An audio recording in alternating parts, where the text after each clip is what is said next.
السلام علیکم۔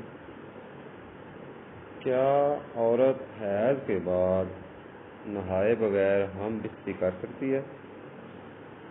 جواب: عورت کو جب حیض کا خون آنا بند ہو جائے تو وہ اپنے مخصوص اعضاء کو دھو کر اپنے خاوند سے ہم بستری کر سکتی ہے، اور یہ شرعاً جائز ہے، مگر بہتر یہ ہے کہ وہ غسل کرے اور طہارت کے بعد ہم بستری کرے۔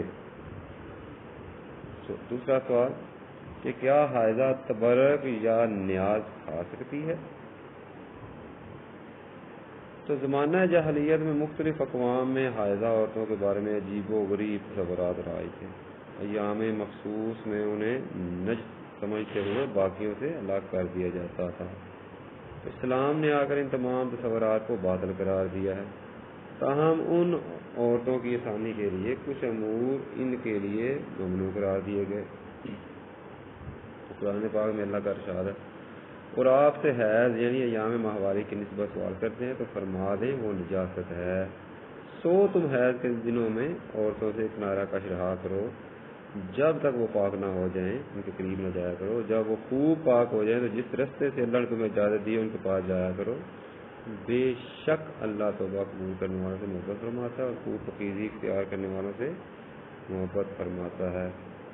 اور ارشاد نبوی صلی اللہ علیہ وسلم، آپ صلی اللہ علیہ وسلم نے فرمایا: حائضہ اور جنبی قرآن پاک سے کچھ نہ پڑھیں۔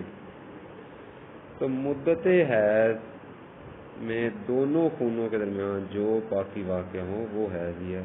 تو جو نماز روزہ کے معنی ہے، البتہ روزوں کی قضا کی جائے گی۔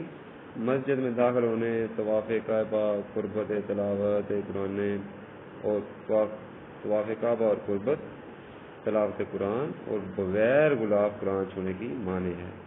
دعائیں پڑھنے، انہیں چھونے، ان کو اٹھانے، اللہ کا ذکر کرنے، تسبیح پڑھنے، کلی کرنے، ہاتھ دھونے کے بعد کھانے پینے سے ممانعت نہیں ہے۔ آستین کے ساتھ قرآن چھونا منع نہیں۔ عورت کے حیض کی زیادہ مدت گزرنے پر اس کے قربت خون بند ہونے کے بعد مکروہ نہیں۔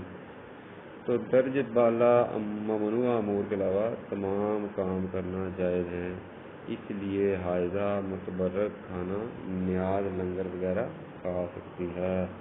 اللہ و رسولہ اعلم بالصواب۔